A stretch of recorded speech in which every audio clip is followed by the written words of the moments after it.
Morning.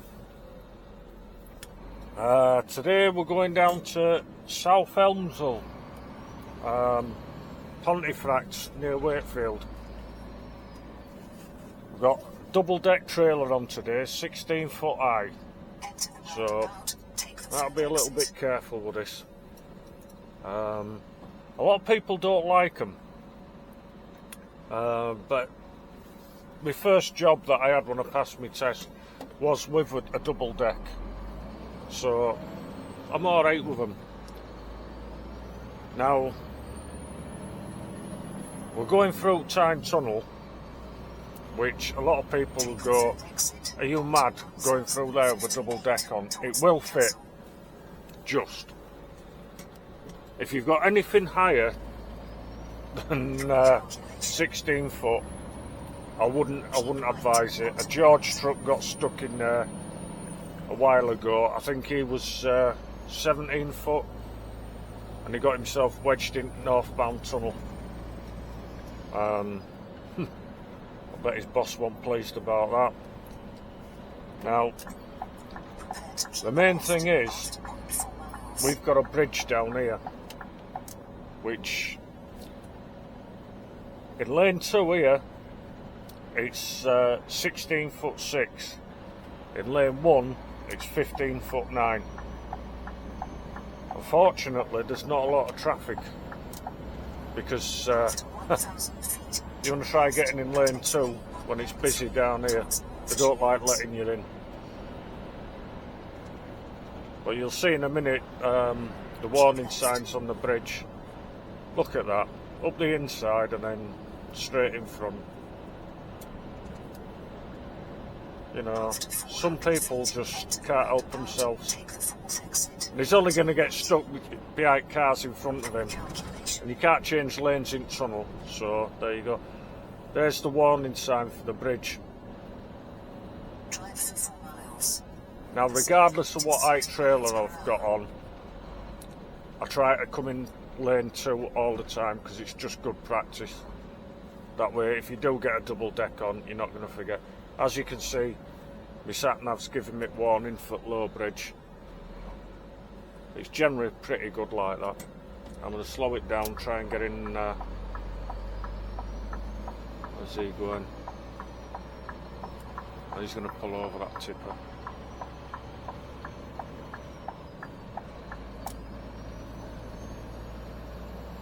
It's another thing, hazardous loads, they've got to wait for an escort through tunnel. Now my sat-nav is set to avoid anything with tolls, which is why it tries to avoid you coming through tunnel. But these trucks, they're all on account anyway, so it doesn't matter.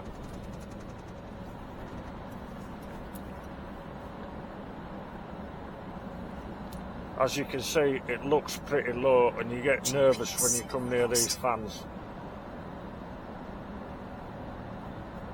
First time I came through here with a double deck on, it was, what, maybe 16 months ago, when I worked for this company on night shift. I was trunking down to pallet ways at Lichfield, and I said to night shift supervisor, I says, oh, so when we leave here, we're going round A19, A1, up past Angel. He went, no, go through tunnel. I says, yeah, but they're double decks. He says, it fits, just remember, you know, make sure your ride height's set level. Oh, right. I says, well, I'm following you, mate. I says, because if you hit out. So, fair enough. Anyway, it works. Now, my sat-nav was saying 2 hours 37 when I left the yard. It shouldn't be that. But that was because it was going to reroute me down over Tyne Bridge. But, to be fair, you don't want to be going anywhere near Tyne Bridge in rush hour. Definitely not in a truck anywhere. Plus the Tyne Bridge is like the Northbound tunnel here. There's only one lane you can use each way. you've got to use lane 2 because there's bridge supports, and I think they're 14'6" or something, so you've got to be mindful of them. But the warning signs for them are very, very small, so you've got to be mindful of hitting them. Pull over a bit, let GA Smith come out. I applied for a job with them, pulling them low loaders, but didn't get it for a lack of experience. Oh, and speaking of which, the interview I went for last week, I asked the transport manager for some feedback, and he sent me an email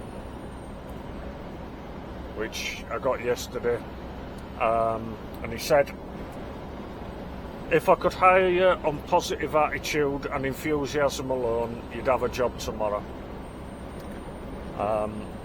He said the only thing that let me down was lack of tramping experience, because I generally don't do nights out, and he wants,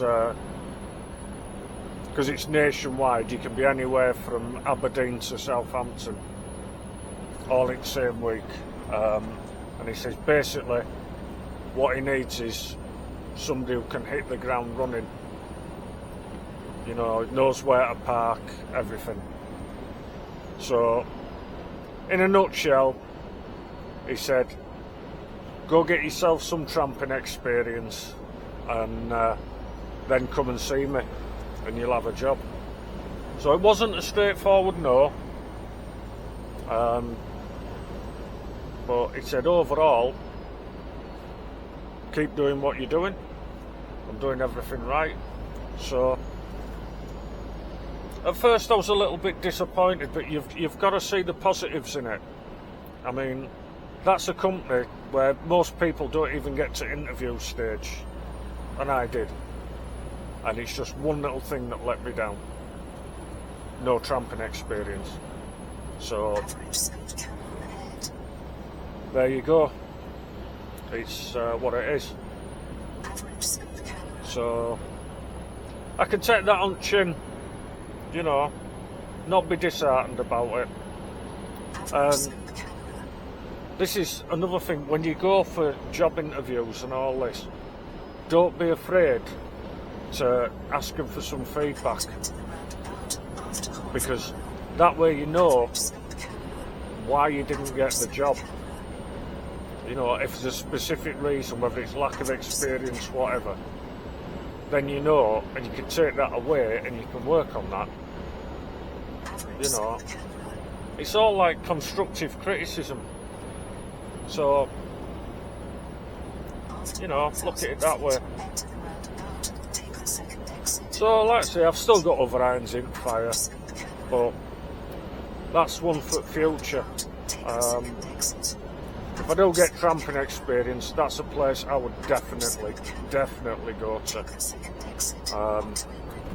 Because your conditions and everything are second to none. Don't get me wrong, you'll work for your money, but hey, you get well rewarded for it. So, I mean, and their trucks, I mean, one of them just won 3 trophies at a truck show. So it shows you what sort of quality they've got. I mean, that alone, I mean, you'd just be happy to go into work and drive one of them things, wouldn't you?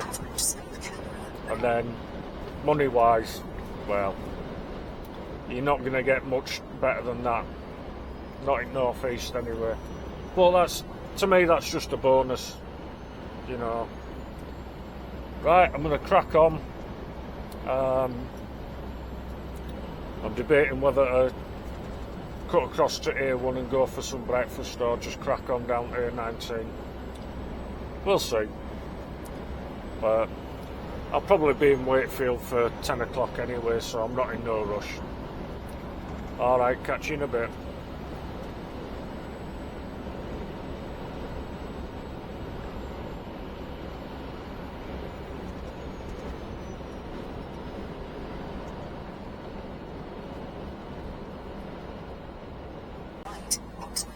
Well, surprise, surprise.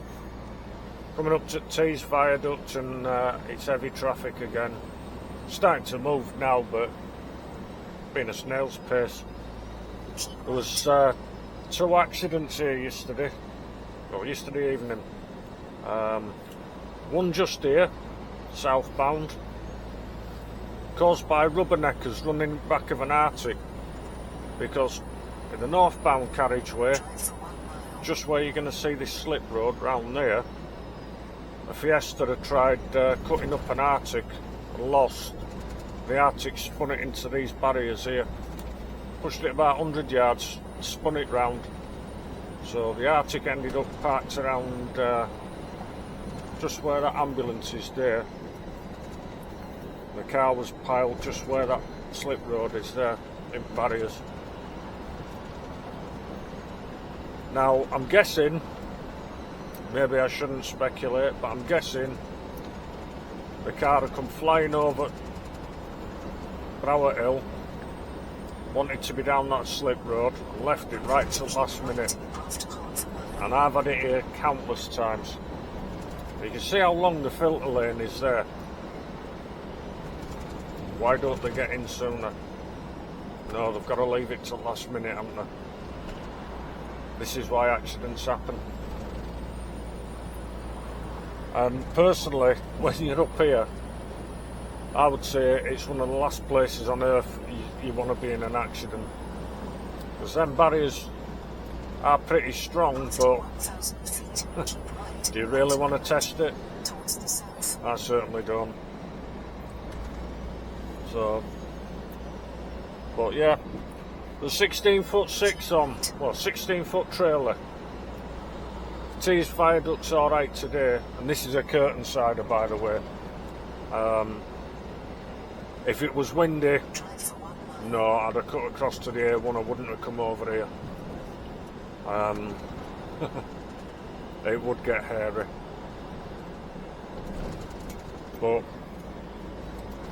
you know, the other thing I'll give you a tip about, if you get a double-deck curtain sider and it's windy, when you go to get tipped, if you can get away with it, just open one curtain at a time, because they're heavy enough as it is. If you open one curtain, then you go to open the other, the wind gets behind it, it's a bit naughty. The pole starts flapping around all over the place. But when you go to close your first curtain, if the wind's pushing against it, yeah, you are going to feel that one. It'll feel very, very heavy. I mean, ordinary curtain siders feel heavy when wind's blowing them, but is this van going to let me go? Yeah.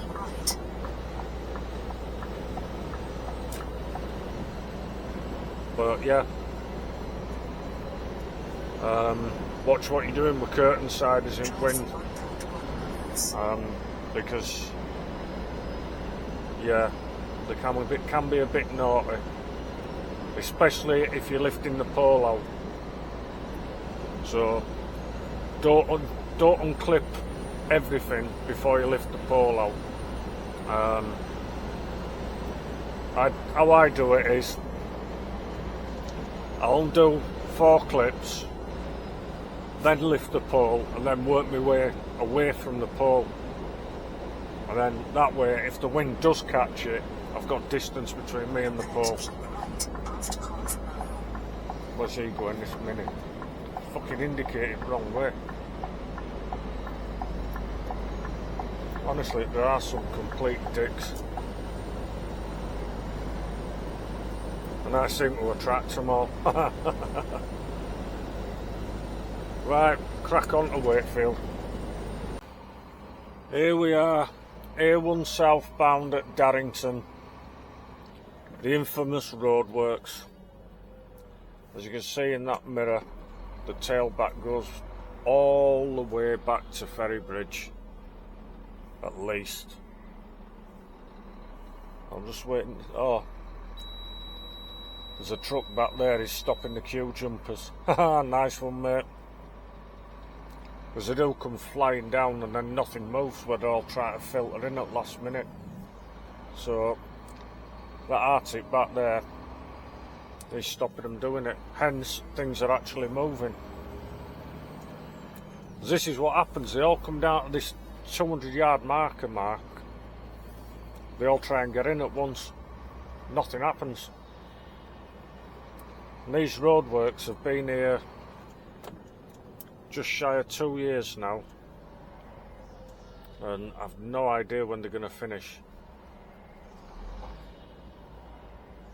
But when I used to come down here on night shift, it wasn't bad.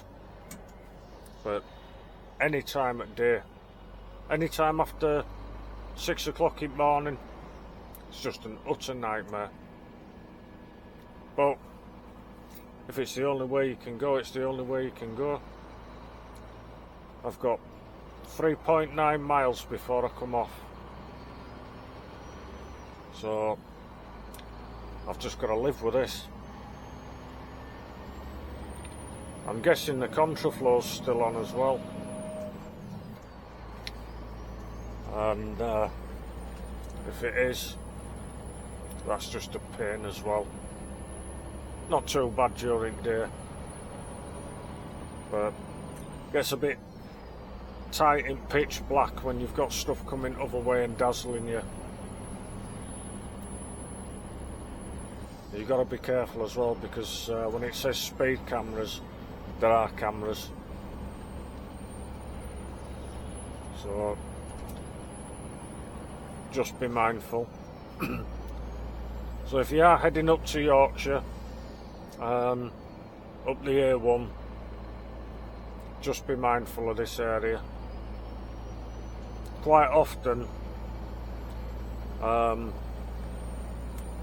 if you're going to Wakefield or Leeds, you'd be probably better off cutting across the M18 to the M1. It would save you a world of pain. But if like this, where you've got no choice really, well, you've just got to suck it up.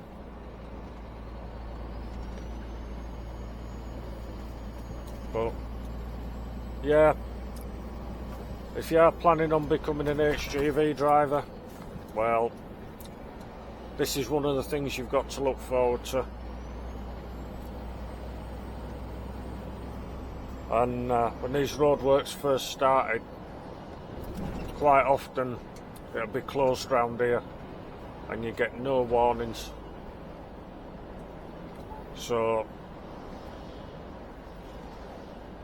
more often than not, if I was going down to Mansfield at night, I would, if I had any doubts, just go straight down M1. Just saves, because diversions round here, at that time I had a 16-foot double deck on. You don't really want to be going down country roads with that on. Not so much bridges you worry about, but you can't see low trees in dark. So, you know, quite often you're just thinking, am I going to hear a bang at any minute? And you don't want to have to explain that one away to your boss. The trailer they had at that company did have quite a few dings in the near side top corner where it had hit trees. I never hit no, but whoever had it before me did.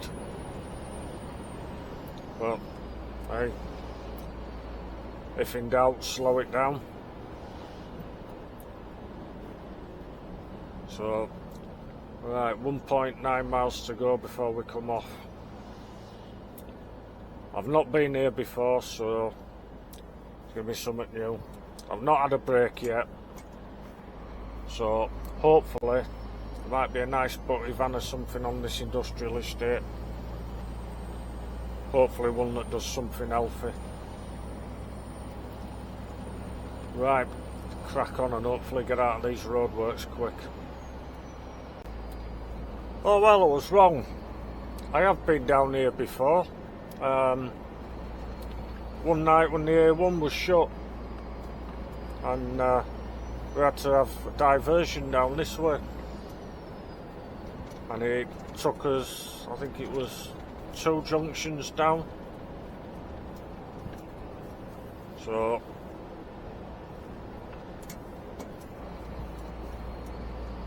I've got an idea where I am now.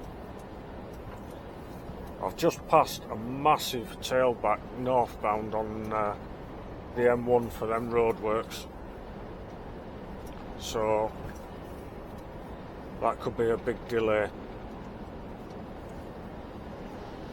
Now I might have a look on Google and see if there's a way to cut across to the M1, but I don't want to be going through little villages and stuff. Not if I can help it. Not with this trailer on anyway. But we'll see. I mean, if I get delayed, I get delayed. Can't be helped. I mean, I've had it all week as it goes. I mean, I had a problem yesterday afternoon. I'd gone to Teesport, Middlesbrough, and I had a problems with one at curtains on trailer and had to get fitter down to sort it out. Just what it is. But that wasn't what held me up anyway. I got sent down there at 12 noon. I'd been to Port of Tyne first. Went back, got another trailer. After 1,000 feet, enter the roundabout, take the second exit. And then take the next I said to them on paperwork, I says, this going to Tesco's, innit? And they went, yeah. I says, well, it says booking in time 4 o'clock. I says, they're not going to tip it early. Oh, it'll be alright if you ask them nicely. Ha! Doesn't work like that at Tesco's. If it says 4 o'clock, it means 4 o'clock. Anyway, this is park over there, and take the second exit onto Dale Lane. Come back at 3 o'clock. We might get in a bit early. So I went to undo straps on it. Take the next left onto Ensign Way. And lo and behold, there's a problem with offside rear curtain pole. That was it. Right. Finley's, this is what we want. Right, where's the goods entrance? Collections and deliveries. Well, we'll give it a bash. Looks a bit tight. Oh.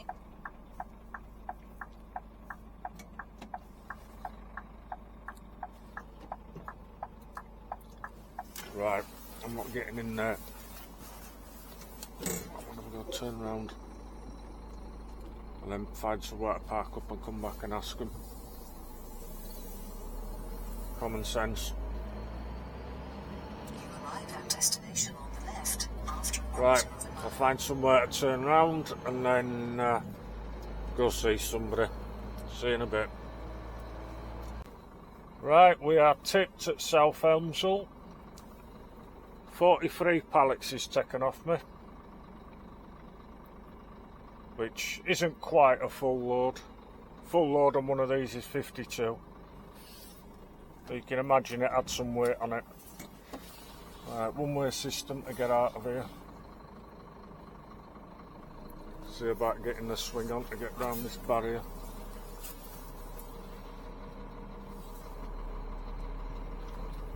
I'm sure they don't design these for Arctics.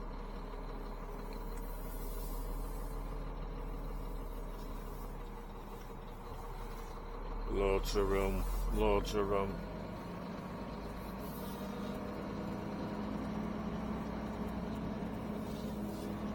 Yeah, this tea factory, Finlay's, the packaging that I was taking off, it was packaging for Aldi Red Label tea bags, Co-op tea bags, Sainsbury's tea bags, So it's all the same stuff, it's just the packaging that's different, isn't it? So it's up to you. You pays your money, you takes your choice, like, you know. But it's like when I was at GXO, the contractor was Kettle Foods, and I can tell you, extra special Aldi crisps are exactly the same as Kettle crisps. Fucking hell. He couldn't wait, that fella. He was supposed to wait till I go, that's what he was told. Right, how the fuck? Oh shit.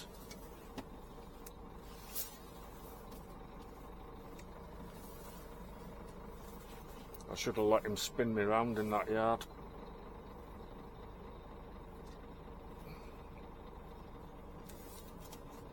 Never mind. So it looks like I'm going to have to sit and wait. Oh well. Mind you, he's at the back of his trailer, so he shouldn't be long. 2 forklifts on him.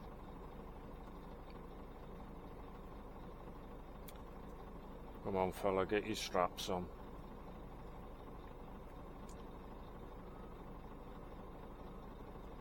If that's him done,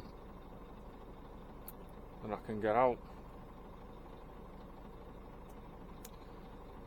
Right, I'll be back in a bit.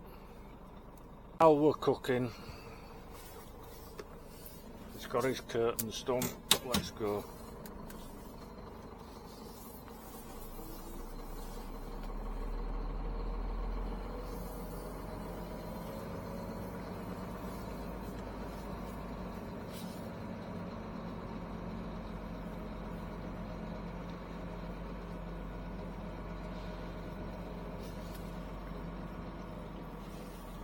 This is what happens when you get really tight yards and they get busy. It's just, you just get stuck. There's nothing you can do.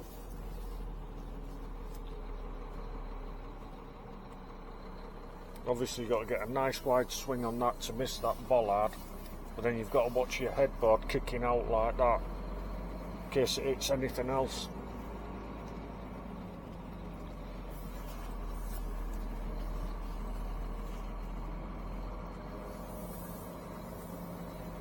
So, I got here, I think it was about 20 past 10, something like that, 10:15, and it's now 1:05. So that's 3 hours, as good as. Not the longest trip I've had, but it's just one of them things. There's one of our trucks already in there. Took a while to finish him off, and then he wasn't expecting to have 2 of us coming this morning, 2 full loads, so he was having to shunt stuff about in the depot to make space for us, which isn't ideal, but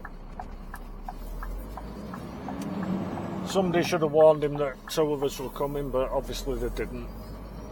So in this job you're at the mercy of the forklift drivers. I did offer to take it back. I wasn't getting away with that. Last minute indicating bike Range Rover takes his time. Where's the Golf going? Where's he going? Not indicating.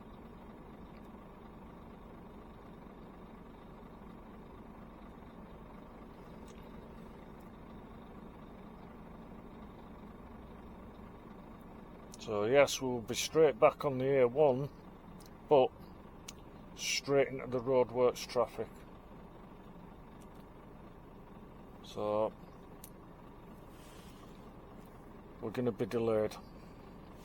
Sat-nav's saying 3:30 anyway, and I'm definitely stopping for something to eat because I'm starving.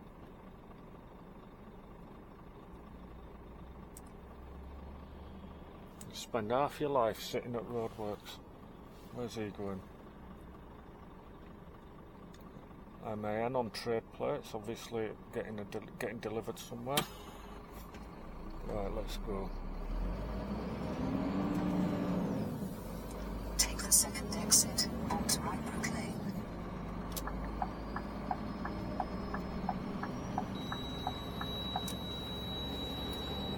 So, I have to ring the yard when I'm an hour away. Drive for 2 miles. But it's not going to be 3:30 that I get back up there. I'm guessing it's going to be more like 4:30 with traffic. Just depends what happens. The speed limit is 50 miles So, per hour. they might send us somewhere to do a collection. They might tell me to go drop this trailer at a different yard, which I'm hoping that's what they'll do, because that'll mean if I drop it at Benton or Killingworth, by the time I get back to the main yard, it'll be too late for me to do anything else. So that'll be the first time this week I've finished before 6 o'clock. So it's the nature of the beast. But this particular client, 11 hours is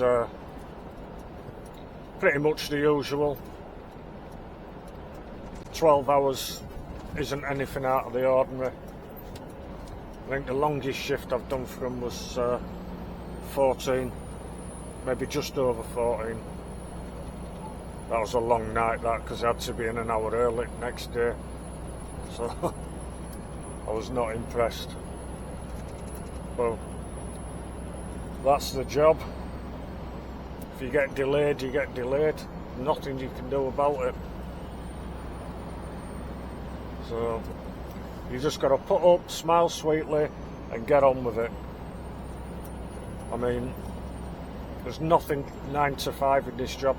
Yeah, some days you're going to get a flyer, but don't go expecting it, because the minute you say, oh, I'm on a flyer today, that's when something's going to happen. And there you go, you can see standing traffic on A1. Wunderbar. So, here we go. Could be 20 minutes getting past Darrington. Champion. And my belly is growling at me. This is going to feel like a long drive back. Roadworks, roadworks, bloody roadworks. This is the thing I have nightmares about. I wake up sweating.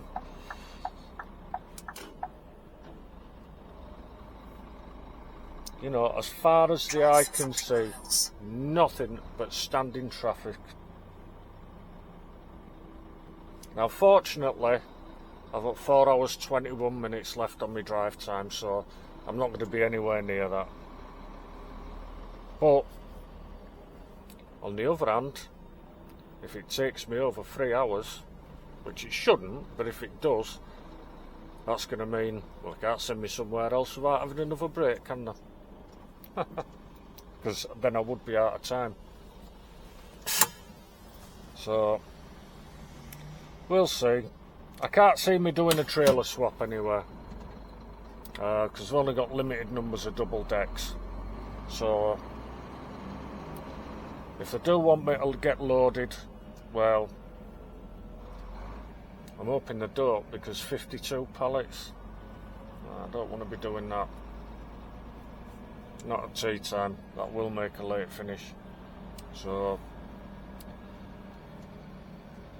let's see how long it takes me to get through this. I'm guessing about maybe 20 minutes. I don't know if you can make it out, but between trucks here, if you look up at the top of that hill there, you see slow moving traffic. That's maybe 1.5 miles in distance. So it's about maybe half a mile round that bend at top of that hill. So That's where the roadworks start. So, it is what it is. I had a look at cutting across to the M1, but by the time you get across there, you're not really going to save no.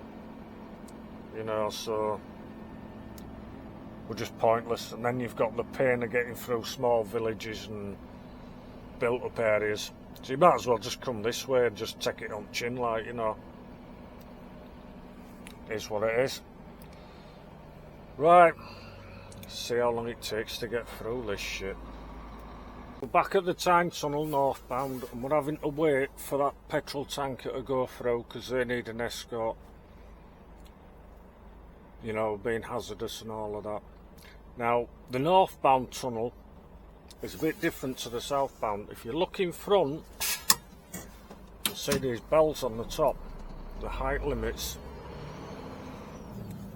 HGVs cannot use lane 2. We can use this one, but that's 13-foot one. If you go under here and you hear those bells, you stop. Believe me, you stop.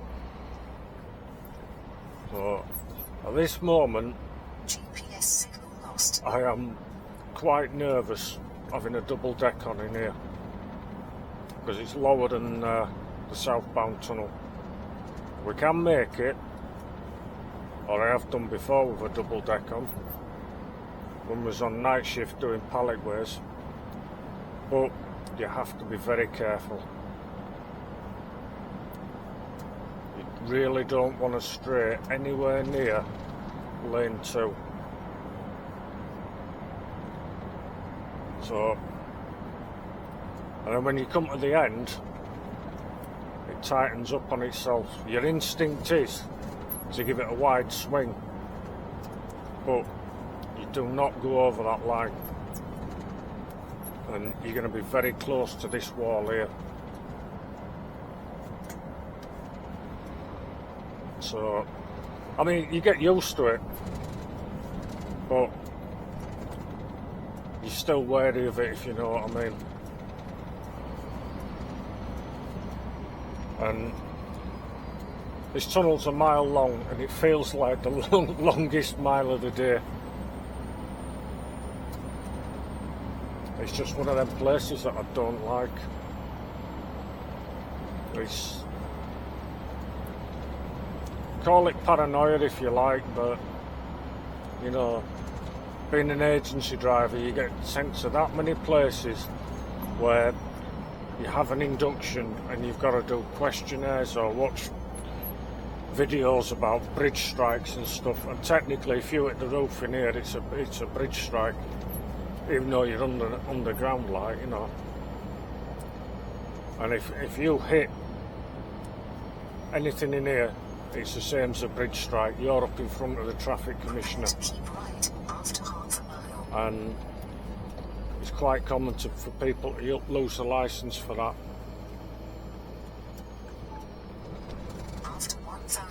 Oh, now we can breathe the sigh of relief. So, I mean, break is over. Sod off. 6.7 miles to go. Then we're into West Rock at Killingworth. Drop this. Then we'll see what's what.